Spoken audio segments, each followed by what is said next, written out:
Although we finished the hair and body materials in the previous video, some of the parameters weren't quite right, so we need to adjust them. Set the second clamp to constant. Set the HSV node value to 0.5. Now it looks correct. You can compare the effect of the mask texture. It adds depth to the hair shadows. Let's also slightly adjust the body node values. It looks good. However, there's still one problem. This color should only be used for the shadow in a specific area. If you look at the range greater than 0.75, you will notice that multiple different colors are sharing the same shadow color.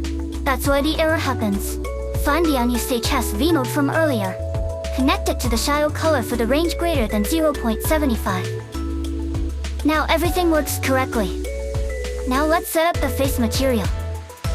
Open the eye mouth material. Simply connect the texture directly to the output. Delete everything else. Open the eyebrow material.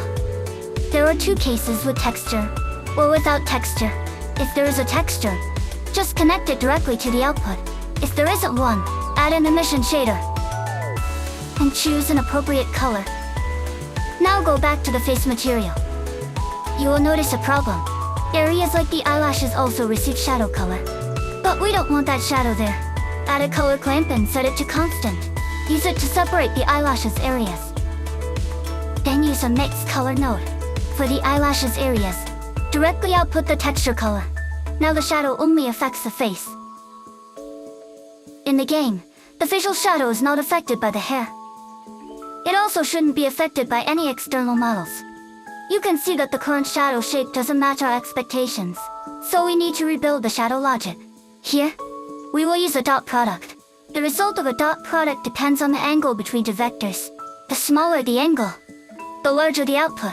If the two vectors are perpendicular, the result is 0. If the angle is greater than 90 degrees, the result becomes negative. To make it easier to understand, the normals on the model are like small arrows. The light vector is a big arrow. We compare the direction of the small arrows and the big arrow. If both arrows point in roughly the same direction, they're happy, and the value becomes large.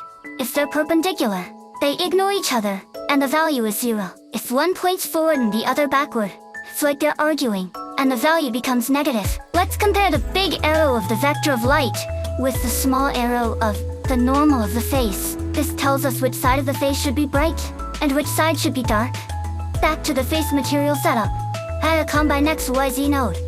Set Y2-1. This will be our light vector.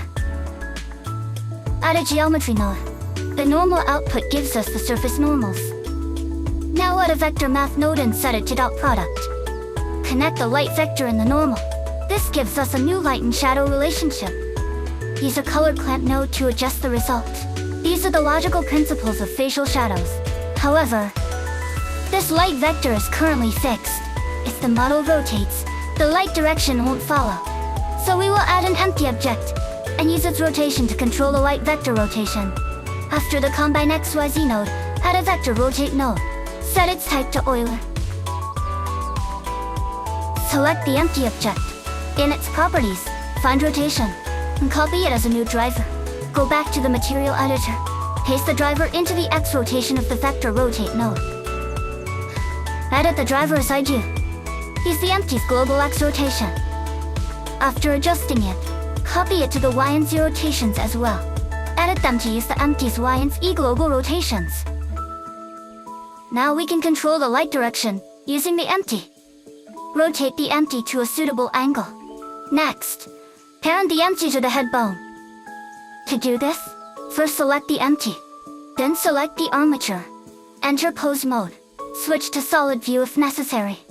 Select the head bone. Parent it to the bone.